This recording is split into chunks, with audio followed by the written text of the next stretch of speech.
Bonjour Pam, je suis vraiment ravie de te recevoir. Tu guides des voyages chamaniques, des cérémonies au tambour. Il me semble aussi que tu as beaucoup d'autres cordes à ton arc et que ce parcours n'a pas forcément été très linéaire pour arriver à cela. Alors, est-ce que tu pourrais peut-être te présenter puis nous raconter un petit peu ton parcours? Alors, merci de m'inviter ce soir.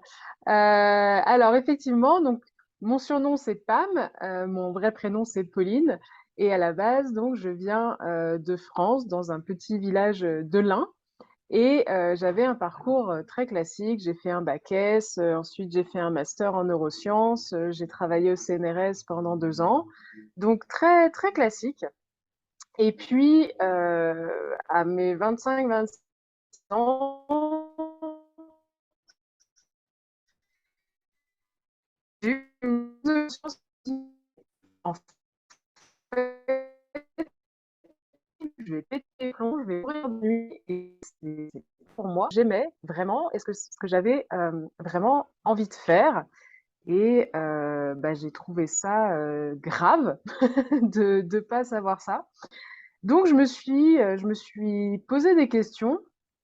Et en particulier, une question, qu'est-ce qui me fait vraiment me sentir vivante et qu'est-ce qui me fait vibrer? Et j'ai pas eu 50 000 réponses et ça a pris du temps vraiment à trouver ces réponses-là. Et les deux seules réponses que j'ai eues, c'était la musique, parce que quand j'allais à des concerts, je me sentais vraiment vivante, je me sentais dans la fosse à écouter de la musique, c'était quelque chose pour moi d'incroyable, ça l'est toujours d'ailleurs. Et l'autre réponse, c'était le voyage parce que j'avais déjà un petit peu voyagé. La fin de mon master, je l'avais faite en Angleterre, donc j'étais restée un petit moment là-bas. Avec l'école, je m'inscrivais à tous les voyages scolaires possibles et imaginables. Donc j'étais allée déjà 2, 3 fois en Allemagne, au Canada. J'étais dans des classes échanges parce que j'adorais les langues et tout. Et donc voilà, j'adorais voyager. Et je me suis dit, ok, eh ben avec ces deux réponses-là, je vais essayer de faire quelque chose. Et à partir de là, j'ai commencé à me renseigner sur le fait de voyager seule en tant que femme et quel pays pourrait m'intéresser. Et comme j'ai toujours adoré l'anglais, je me suis dit, je vais aller dans un pays anglophone. Donc j'étais déjà allée au Royaume-Uni, j'étais déjà allée au Canada. Je me suis dit, bon, bah, la Nouvelle-Zélande, l'Australie, ça a l'air sympa. Donc je vais faire ça. Et j'ai quitté mon job, j'ai quitté mon appart, j'ai tout vendu et j'ai acheté un billet pour partir pendant un an en Nouvelle-Zélande en solitaire, avec une petite escale à Tokyo, une escale en Australie, tout ça. Je suis arrivée là-bas, j'ai acheté une voiture et puis j'ai fait des woofings. Donc, ce qu'on appelle des woofings, c'est des volontariats dans des fermes en général. Donc, on travaille, par exemple, 5 heures par jour en échange du gîte et du couvert. Alors après, ça dépend des arrangements, mais globalement, c'est ça.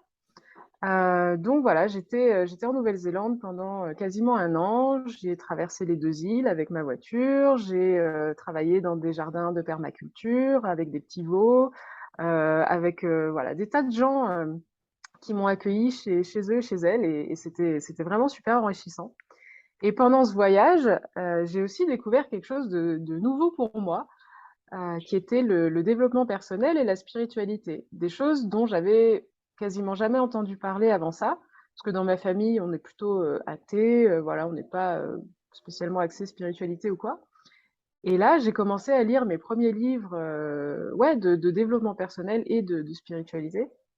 Et ça m'a ouvert un monde et je me suis dit, oh là là, mais pourquoi on m'a pas parlé de ça à l'école? Pourquoi on parle pas plus de ça? Pourquoi personne m'a dit que je me sentirais mieux si j'apprenais un peu à me connaître et à comprendre comment je fonctionne et que peut-être tout n'est pas régi par juste la physique et puis c'est tout quoi. Donc voilà, il y a tout un monde qui s'est ouvert à moi avec ça. Et donc à la fin de mon voyage d'un an en Nouvelle-Zélande, je suis retournée en France parce que j'avais envie de rentrer, parce qu'au bout d'un an, voilà, au bout du monde, j'avais ce besoin de rentrer, et puis aussi parce que j'avais un projet.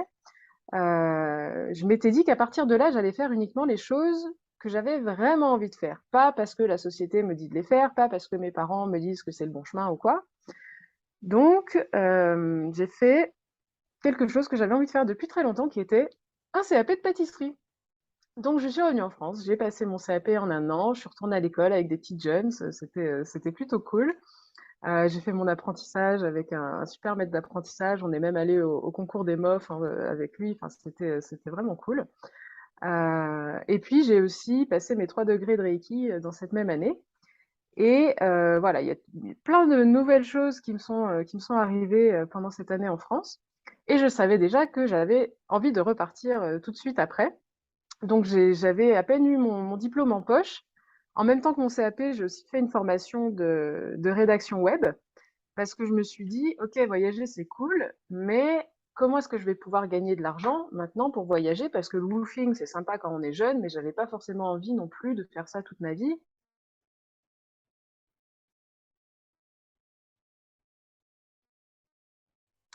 Donc j'ai fait aussi cette formation de rédaction web, j'y connaissais rien. Bon, j'aimais bien écrire, j'aimais bien la littérature et tout, même si j'ai un parcours plutôt scientifique à la base. Mais je me suis dit voilà, c'était une bonne occasion de faire autre chose. Donc j'ai créé ma micro-entreprise avant de partir aussi. Et puis à la fin de cette année-là, bah, je suis partie. Euh, donc je suis arrivée tout à l'est en terre. Et puis voilà, je suis remontée hop à travers le Canada jusqu'à la côte ouest, à chaque voilà, différents endroits. Et je faisais des jobs de rédactrice web pour mon activité. Voilà, hein, ça tourne, pas comme ça en minutes. En même temps, j'étais réceptionniste dans l'auberge, donc souvent réceptionniste de nuit. Comme ça, j'avais aussi, sous forme de workaway, le logement qui m'était, parce que le logement en général, c'est la dépense dans le voyage. Et puis, je faisais ça, à moitié rédactrice web, à moitié réceptionniste dans les hostels. J'ai pris le on a eu un petit bug parce que actuellement je vis au Costa Rica et au Costa Rica, voilà, l'internet et l'électricité parfois ne sont pas hyper fiables. Donc je suis désolée si jamais il y a des petites coupures. Voilà, donc j'en étais au train transcanadien que j'avais pris à Toronto pour aller jusqu'à Vancouver. Et je suis restée sur l'île de Vancouver pendant l'hiver, en fait, parce que bah, l'hiver canadien, c'est pas quelque chose qui me tentait. Donc, l'île de Vancouver, c'est l'endroit où il fait le plus chaud pendant l'hiver. Donc, c'est là-bas que je suis allée me réfugier. Et c'était assez joli. Il y avait une super belle énergie. Euh, et puis, un jour où j'étais là-bas, il y avait une femme sur Instagram que je suivais, mais bon, d'un œil comme ça qui proposait un voyage au Costa Rica, donc un voyage de développement personnel et initiation au chamanisme. Moi, je connaissais pas trop, et puis je me suis dit, bah, pourquoi pas. Et en fait, quand j'ai vu cette annonce-là, je savais qu'il fallait que j'y aille. Donc en 24 heures, j'ai trouvé le temps, j'ai trouvé l'argent, j'ai débloqué tout, et j'ai réservé. Et boum, un mois après, j'étais au Costa Rica. Je parlais pas un mot d'espagnol, j'étais complètement larguée, je savais pas pourquoi j'étais là-bas, mais je savais qu'il fallait absolument que j'y aille. Donc voilà, j'ai fait ce séjour de 10 jours avec 10 femmes et c'était vraiment cool avec Margot Hamann, vous la connaissez peut-être, c'est une coach de développement personnel, voilà, ce qui est sur les réseaux. Et puis à la fin, donc on a fait une découverte du chamanisme, on a fait plusieurs cérémonies, dont une cérémonie de cacao notamment, j'avais encore jamais fait ça. Et puis la personne qui organisait ça m'a mis un tambour dans les mains. On était 10 et il y a qu'à moi qu'elle a mis un tambour dans les mains. Je me dis bon, ok, pourquoi pas. Puis j'ai commencé à jouer, j'ai trouvé ça sympa et tout. Et puis on m'a dit mais tu sais, avec le tambour, on peut rentrer en transe, on peut faire des voyages chamaniques. Et au début, j'ai explosé de rire. Je me suis dit mais n'importe quoi, avec une flûte traversière aussi, on peut rentrer en transe. Donc j'y croyais pas du tout. Toujours mon esprit très cartésien qui me disait bah non non ok la spiritualité ça existe mais il faut pas non plus délirer complètement et voilà quoi. Et puis bon, je suis restée au Costa Rica pendant 3 mois, j'ai visité un petit peu, c'était cool. Et je suis retournée au Canada parce que j'avais mon visa qui durait 2 ans, donc je voulais quand même profiter de ce visa. Donc après, j'étais à Montréal pendant à peu près 9 mois. Pareil, je faisais réceptionniste et puis rédaction web. Et puis là, en fait, bah, j'ai vu il y avait pas mal de personnes canadiennes, indigènes également, qui proposait des ateliers de fabrication de tambours, des cérémonies, voilà, des choses comme ça. Et en fait, je me suis rapprochée de ces personnes-là. Comme ça, bah, j'ai fabriqué mon tambour qui est derrière moi, que j'ai commencé à me former en fait un petit peu à tout ça, au contact des personnes. Et puis une fois que j'ai mis le pied dedans, bah, c'était voilà, c'est quelque chose qui m'a pas quittée et le tambour, c'est devenu une pratique quotidienne pour moi et j'ai fait des chaque jour, plusieurs années. J'ai continué à voyager. Après, je suis allée en Guadeloupe pendant 2, 3 mois. Je suis allée en République dominicaine. Et enfin, il y a un petit peu moins de 3 ans, je suis retournée au Costa Rica parce que ce pays m'appelait énormément. Il fallait absolument que j'y retourne. Donc, j'y suis retournée. Et je devais y rester que 3 mois à la base. Et puis ensuite, rentrer en France. Et puis finalement, donc tous les vols. Donc, je n'ai pas pu rentrer. Et un séjour qui devait durer 3 mois, ben là, s'est transformé en séjour de 3 ans. Que voilà, je suis encore pour l'instant au Costa Rica. Je ne sais pas pour combien de temps je vais y rester. Et voilà, j'habite seule au fond d'une finca dans la forêt, comme une sorcière. Je vois très peu d'humains, à part un ami indigène d'ici avec qui on fait plein de projets. On vient d'écrire un livre, on vient de le soumettre à des maisons d'édition, voilà, pour parler de la culture indigène du Costa Rica. Et, euh, et puis j'ai arrêté mon rédaction web aussi parce que voilà, c'est quelque chose pendant un moment. Mais moi, je suis quelqu'un qui se passionne pour plein de choses et qui se passe assez vite. Donc j'aime bien chaque activité en fait tous les ans, tous les 2 ans et découvrir des nouvelles choses. Et comme il y avait de plus en plus de gens qui me contactaient justement par rapport à Tambour pour faire un voyage chamanique, apprendre à faire ça parce qu'on me l'a demandé, et puis en fait, de fil en aiguille, c'est devenu bah, l'activité que je fais maintenant. Donc voilà, j'organise des cérémonies, des sessions à distance et ici au Costa Rica pour les personnes qui veulent venir en partenariat avec les miens, découvrir aussi un petit peu la culture d'ici. Donc voilà, c'est une présentation peut-être un petit peu longue, mais bon, c'est vrai que j'ai un cursus voilà, hors de ce qu'on peut trouver classiquement. Donc voilà. Enfin, c'est justement ça que je trouve vraiment très intéressant et j'avais envie de revenir sur un mot, une phrase que tu as dit, c'est que à partir d'un moment, tu as eu envie de faire seulement ce qui te plaisait.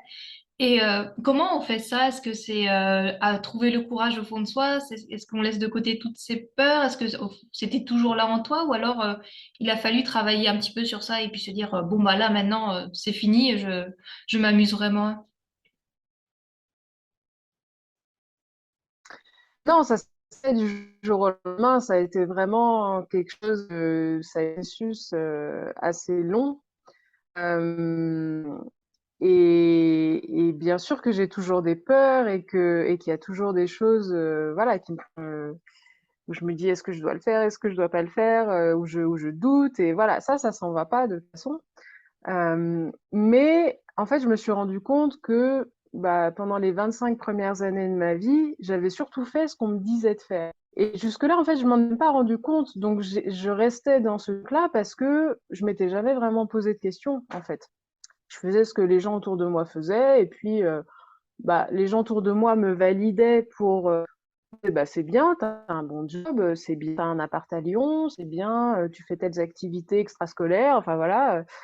Donc ouais, je me posais pas plus de questions. Et en fait, c'est vraiment un voyage bah, de prendre du recul par notre mode de vie européen, parce que, ok, la Nouvelle-Zélande, c'est quand même européanisé, on va dire, mais il y a quand même pas mal de différences. Et puis, en vivant dans des auberges de jeunesse, j'ai aussi rencontré des gens du monde entier. Et ça m'a fait prendre beaucoup de recul sur mon mode de vie. Et, et quand je suis revenue donc de ce voyage en Nouvelle-Zélande, je me suis dit, OK, j'ai deux choix.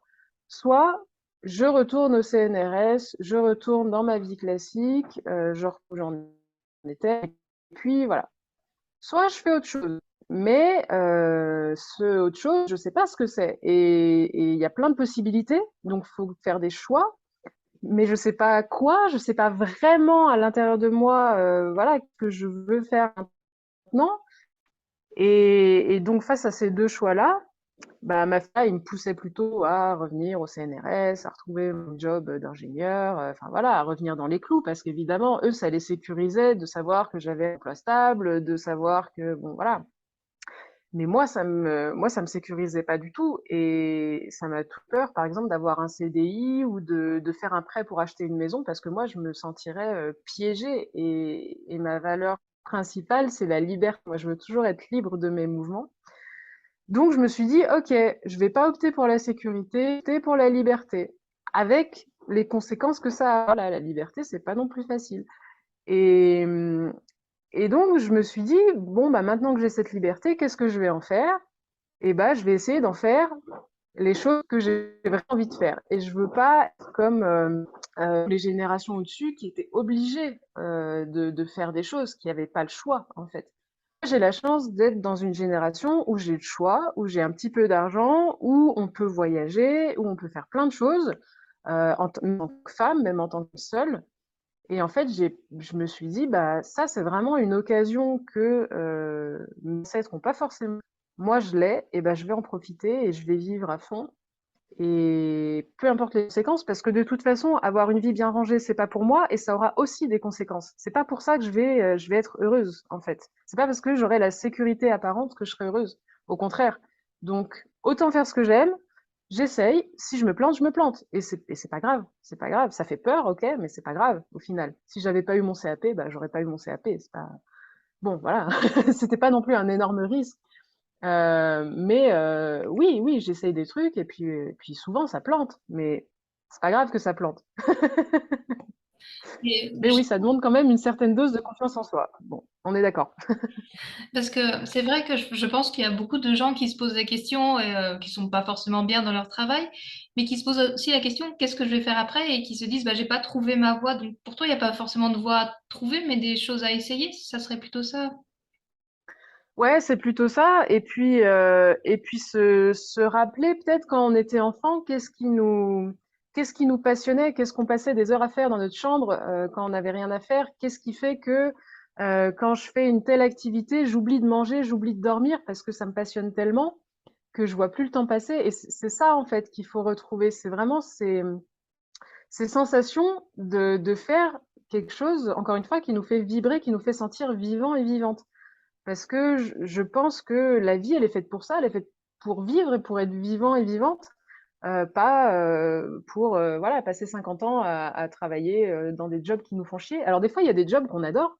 On a tout à fait le droit d'avoir une vie classique et d'avoir un job qu'on adore, et c'est pas du tout un problème. Mais il y a aussi plein de gens bah, qui font des jobs qui clairement leur conviennent pas, et qui font ça toute leur vie, et au final, bah, c'est des personnes qui sont pas heureuses, et c'est dommage parce qu'en fait, on passe à côté de notre vie alors qu'on en a qu'une. Et puis, bah, moi, je vois mes grands-parents ou quoi qui me disent, ah, bah, si j'avais su quand j'étais jeune, j'aurais fait ci, j'aurais fait ça. Et moi, je veux pas, en fait. Je m'imagine étant vieille avec des enfants, pas forcément les miens d'ailleurs, mais des enfants devant moi, et qui me disent, OK, bah, qu'est-ce que tu as fait dans ta vie? Quel rêve t'as accompli? Et je me dis, je veux pas me sentir bête de dire, bah, en fait, j'ai rien fait à part travailler à l'usine et payer mon crédit, et puis voilà, quoi. Non, je veux leur raconter des aventures, je veux leur dire j'ai fait ci, j'ai fait ça, je veux qu'ils aient des étoiles dans les yeux, je veux qu'ils se disent ah mais moi aussi je veux faire ça, et oui c'est possible. Et voilà, c'est pour ça en fait que je fais ça aussi. Et tu penses que c'est plus facile peut-être de le faire aujourd'hui où tu rencontres plus de gens qui ont envie de tout plaquer et puis d'essayer ces choses? Alors c'est sûr qu'il y a beaucoup de gens, moi j'ai 33 ans maintenant, et donc j'ai commencé à voyager il y a à peu près 6 ans, 6 7 ans, ouais. Euh, c'est vrai il y a beaucoup de gens, puis notamment après le Covid, qui se sont rendus compte que voilà, c'était très difficile, le confinement, la famille, il y a beaucoup de choses qui ont changé aussi pendant cette période. Les restrictions de liberté aussi qui font un petit peu peur. Donc il y a beaucoup de gens qui se sont dit, moi je veux vraiment m'affranchir de tout ça, et faire autre chose parce que c'est plus possible. Après, effectivement, bah, la difficulté, c'est de sortir de ses propres habitudes, parce que quand on a déjà un travail, quand on a déjà une routine, Quand on a tout ça, quand on a un crédit à payer, quand on a des enfants qui doivent aller à l'école, quand on a, je sais pas, quand on est en couple et qu'on vit avec quelqu'un, bah, c'est sûr que c'est des contraintes qui se rajoutent et qui font que, bah, on a peut-être moins de degré de liberté justement pour pouvoir bouger et pour pouvoir changer de situation. Et puis soi-même, il faut se dire, ok, je suis peut-être dans un certain confort que je vais abandonner parce que si je commence une nouvelle activité, peut-être qu'au départ ça va pas marcher aussi bien que le job que j'ai maintenant. Si c'est une activité indépendante, eh ben, les salaires fluctuent selon les mois. Il y a moins de garanties aussi pour quand on veut louer un appart ou faire des projets à long terme. Donc, c'est des choses vraiment à prendre en compte. Et c'est pas pour tout le monde, vraiment, de faire ce genre de choses. Il y a des personnes qui sont beaucoup plus sécurisées, par exemple, d'avoir un emploi salarié toute leur vie et qui, voilà, qui le vivent bien. Ça dépend vraiment de vos objectifs. Mais effectivement, il y a de plus en plus de personnes qui veulent vivre de leur passion. Même si ça rapporte pas des millions, beaucoup de gens se rendent compte maintenant que bah, leur propre bien-être, leur santé mentale aussi et physique sont beaucoup plus importantes que l'argent au final. Et, et c'est pas toujours facile de passer de l'un à l'autre parce que c'est vraiment une étape voilà, qui peut être compliquée encore une fois selon les contraintes qu'on a. Mais c'est possible. Voilà. Moi, ce que je veux vous dire, c'est que ça peut se faire, c'est possible. Et oui, il faut y réfléchir. Oui, il y a des choses à mettre en place. Oui, bah, par exemple, moi, quand j'ai ouvert ma première entreprise, j'y connaissais rien. Je savais pas ce que c'était. Je connaissais pas les différentes sortes d'entreprises. Je savais pas comment on faisait. Je savais pas faire la comptabilité. Je savais rien faire. Et des fois, c'est compliqué de trouver des réponses parce que bah, les administrations, bon, c'est pas génial en termes de réponses, les pôles emploi, et tout ça, tout ça.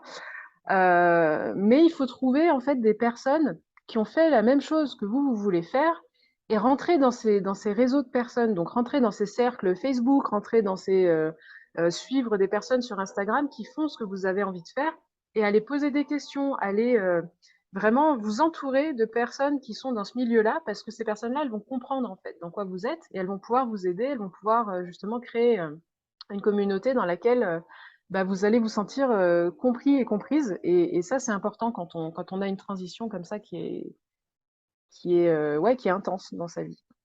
Du coup, tu t'es fait beaucoup aider par des personnes justement, enfin par des amis ou par les réseaux sociaux pour monter ton entreprise ou pour trouver cette voie-là. Alors pour bah déjà pour commencer à voyager seule et tout, le woofing je connaissais pas, donc en fait j'ai traîné beaucoup sur des groupes Facebook, sur les groupes des voyageuses solo, que ce soit en français, en anglais, des groupes internationaux, voilà, pour avoir des recommandations de où aller, de tout ça, tout ça. Pour la formation de rédaction web, donc là, j'ai fait une formation en ligne avec des personnes qui sont digital nomades depuis une quinzaine d'années et qui font ça et qui savent ce qu'elles font. Donc j'ai aussi ciblé ces personnes-là pour m'aider. Pour l'ouverture d'entreprise, bah, j'ai fait beaucoup de recherches sur Internet. Pareil, je me suis inscrite dans des groupes Facebook avec des gens qui étaient en train de faire le processus. Et j'ai appris ça comme ça. Là, je l'ai fermé, ma micro-entreprise, parce que je voulais plus dépendre de la France pour X raisons. Donc, j'ai créé une société aux États-Unis maintenant. Et bah pareil, c'était tout un nouveau processus à refaire. Et donc, voilà, c'est une amie qui m'a expliqué comment faire les étapes de A à Z. Mais encore une fois, c'est beaucoup de recherche. Voilà, donc ça se fait pas en 5 minutes. Mais effectivement, le support, le soutien que vous allez avoir autour de vous va être vraiment super important. Et il faut pas rester seul là-dedans. Parce que aussi, souvent, quand on a un travail salarié, on a des collègues de travail autour de la machine à café, on a quand même un lien social qui est assez important.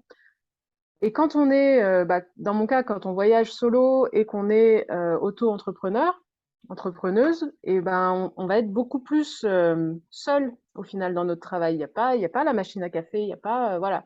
Donc c'est important d'être dans des groupes bah, d'entrepreneurs, de digital nomades, tout ça, et de se soutenir entre nous sur Instagram.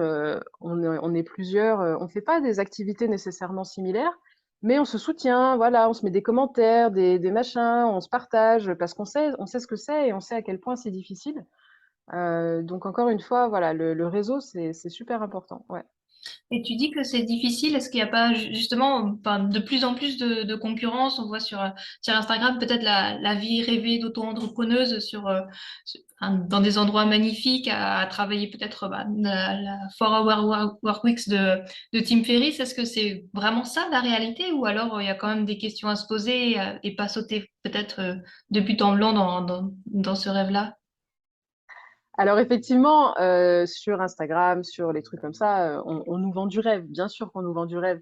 Voilà, les influenceuses au bord des piscines, dans des hôtels 5 étoiles qui changent toutes les semaines. Évidemment, ça va pas être ça votre vie. Enfin, à moins que vraiment ce soit ça votre objectif et que ce soit votre rêve de faire ça et que vous mettiez tout en œuvre et puis que ça marche.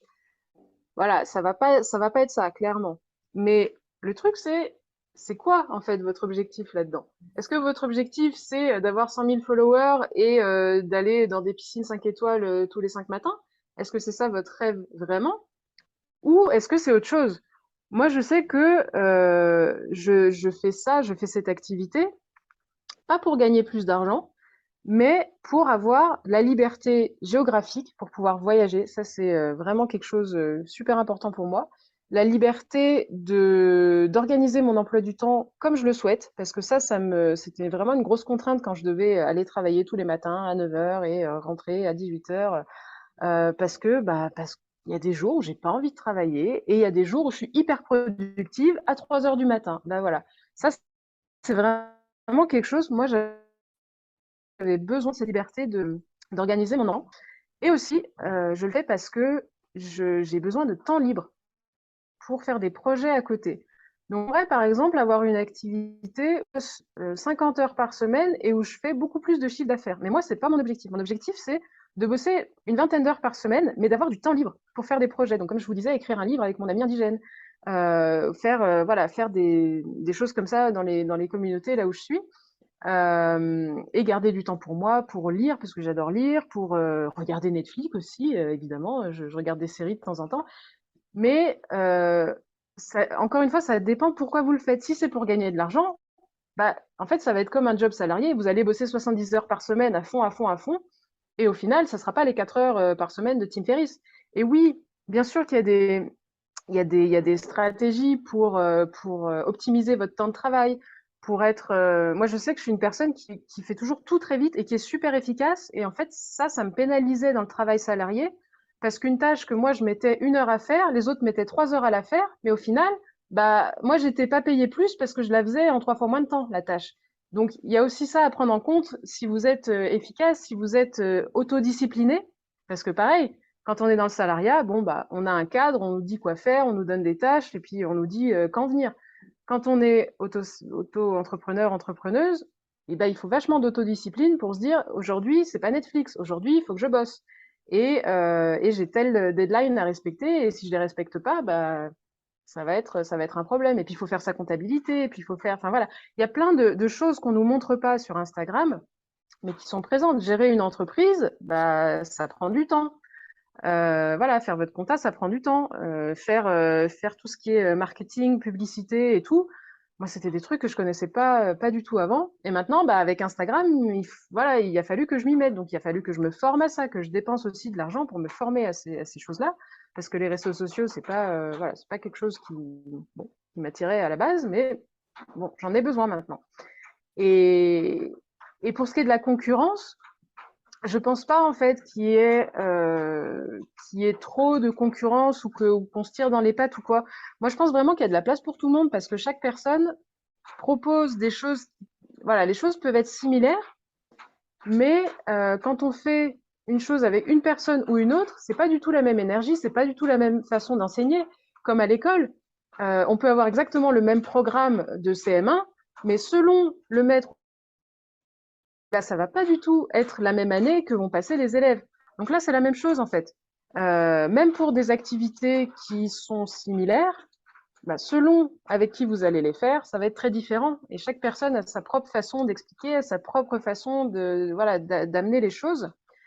Donc moi, je pense pas du tout qu'il y ait trop de concurrence. Et au contraire, plus on est de personnes qui faisons une activité similaire, bah, plus ça va stimuler notre créativité pour faire des choses nouvelles, pour faire des collaborations entre nous. Moi, J'adore faire des lives et des collaborations avec des collègues.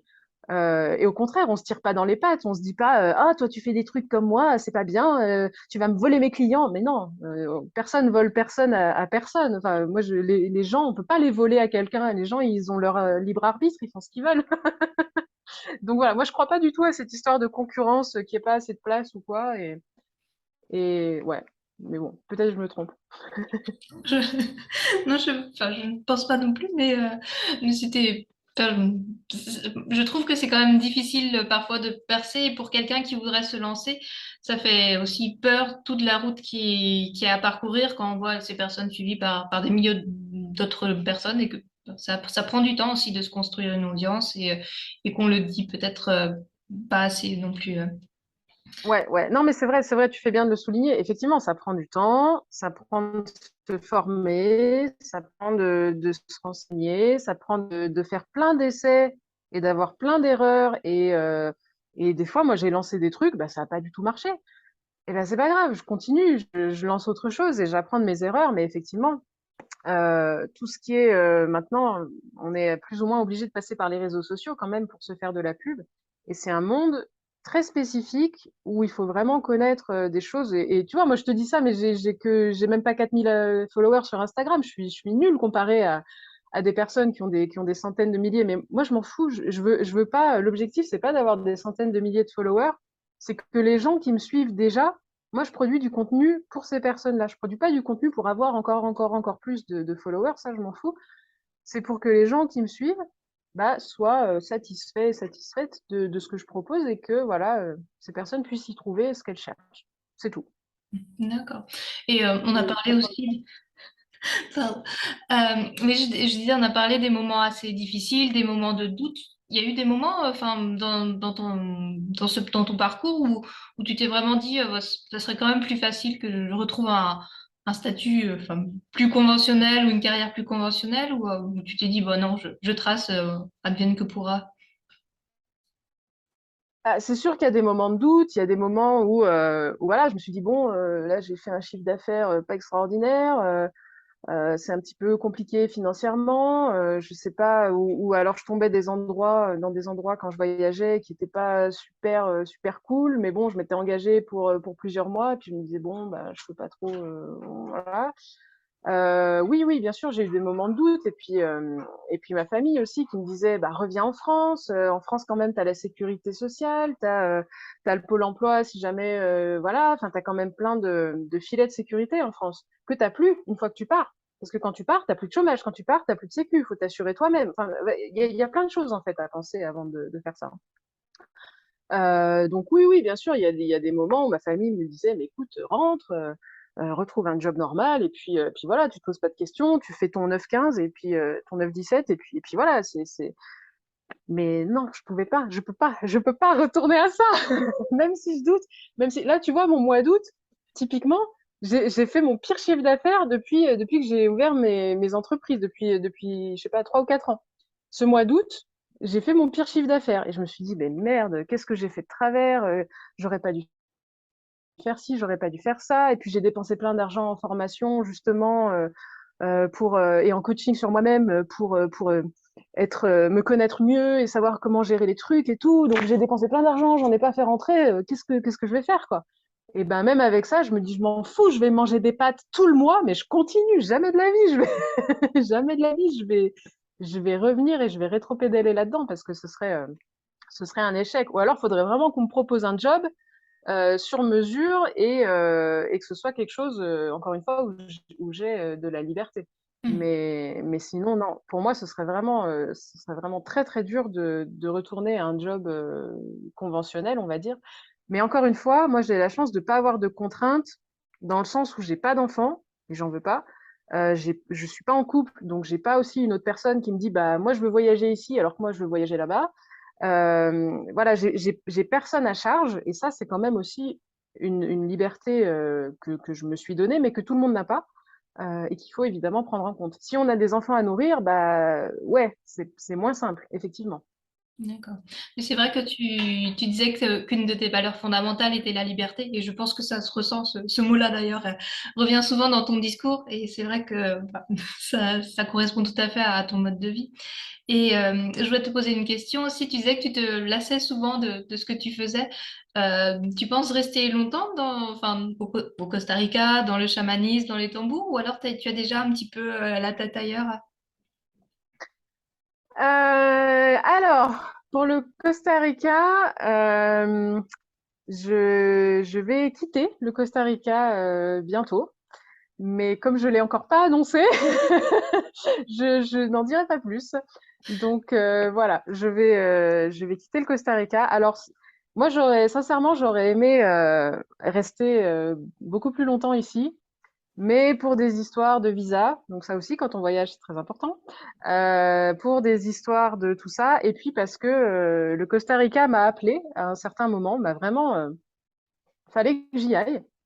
Et maintenant, la terre du Costa Rica me dit, ça fait 3 ans, tu as appris ce que tu avais à apprendre, dégage, va dispenser ce que t'as appris, mais voilà, maintenant il faut que tu te bouges et que tu t'en ailles.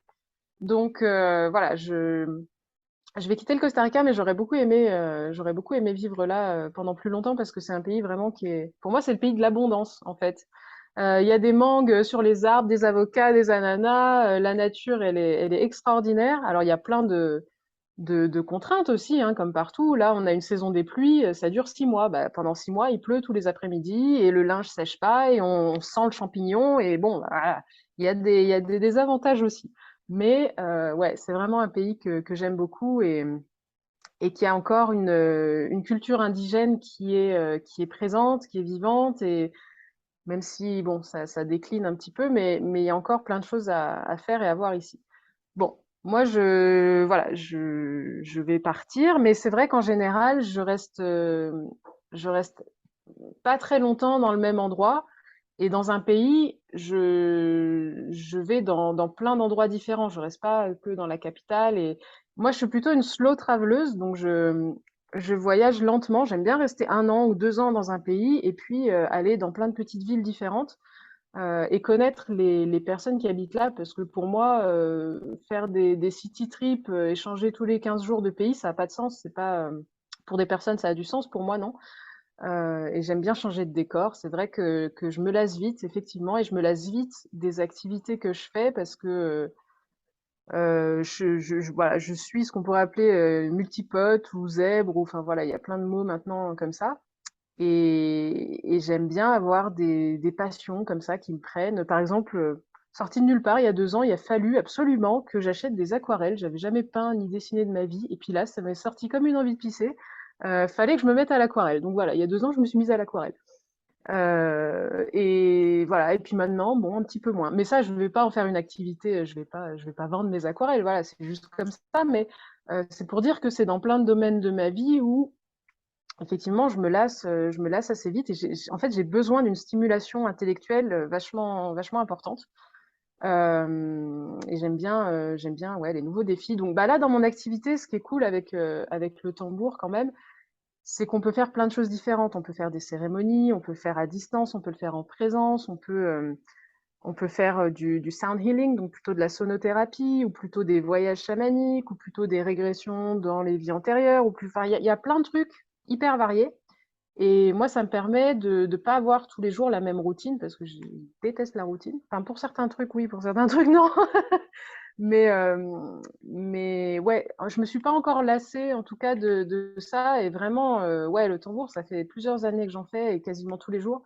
Et je pense que c'est vraiment quelque chose que j'avais au fond de moi, mais que je savais pas que ça existait, je connaissais pas. Et c'est pour ça que j'en faisais pas avant. Mais par exemple, avant quand j'étais dans mon année de CAP, je me suis acheté une batterie électronique et j'ai pris des cours de batterie parce que je savais que j'aimais taper sur des trucs, que j'aimais chanter en même temps. Donc il y a toujours eu ce truc-là. Mais c'est vraiment quand j'ai découvert le tambour, je me dis, ah, mais c'est ça qui manquait dans ma vie, c'est ça qui me. Et je l'utilise autant en développement personnel pour moi, pour apprendre à me connaître, pour voilà, que par exemple pour bah, nettoyer énergétiquement ma maison, que pour faire des trucs sur mes ancêtres, enfin voilà, il y avait vraiment des utilisations hyper variées et moi c'est ça que j'aime aussi dans le tambour. c'est que je me lasse pas. D'accord. Et tu auras des projets à moyen, long terme ou court terme que tu auras envie de nous partager? Ouais, alors je peux pas tout vous dire encore une fois parce que j'ai pas encore annoncé, voilà. Mais j'aimerais bien travailler plus en présentiel maintenant, parce que bon, en ligne c'est sympa, mais en présence c'est quand même autre chose.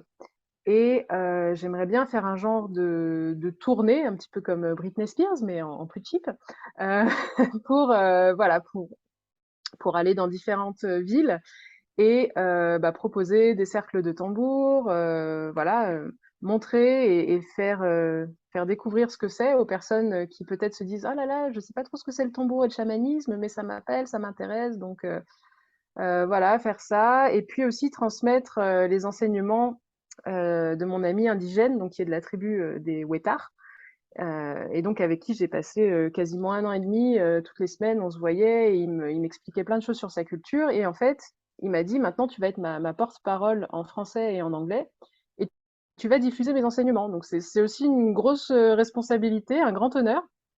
Mais il m'a dit, voilà, maintenant que tu as appris, et ben, va diffuser, va transmettre. Donc j'ai aussi ça à faire comme job et je suis en train de préparer tout ça avec lui. Et ouais, donc ça, c'est les projets pour bientôt. D'accord, merci. Et du coup, si les auditeurs veulent te retrouver, tu aurais un endroit vers lequel les diriger sur la toile quelque part? Alors sur mon Instagram, c'est là où je mets toutes les infos, les événements. Donc c'est Pam d'amour, comme une pomme d'amour, mais avec Pam, tiré du bas, underscore, tambour, tout simplement. Et puis on a aussi un groupe Telegram, ça s'appelle la Tribu des Tambours. C'est un groupe qui est gratuit sur lequel bah, les gens qui pratiquent justement le tambour, qui sont francophones, on a des personnes qui viennent du Québec, de Suisse, de Belgique. On a plein d'artisans et d'artisanes aussi qui fabriquent des tambours, qui proposent des ateliers de création, des housses, des maillotches, enfin plein de choses autour du tambour. Et donc ils mettent bah, les dates de leurs événements, les trucs comme ça. Donc vraiment c'est un groupe Telegram spécifique pour les personnes qui ont envie de découvrir le tambour. Donc vous pouvez retrouver le lien sur mon Instagram. J'ai aussi un compte YouTube avec des méditations guidées au tambour que j'ai enregistré. Mais voilà, le noyau principal, ça reste sur mon Instagram. D'accord. Bon, merci beaucoup pour cette conversation. Puis bah, je te souhaite une belle après-midi au Costa Rica dans ces cas-là, pas mal. Merci beaucoup. Merci et bonne soirée à toi. À très bientôt.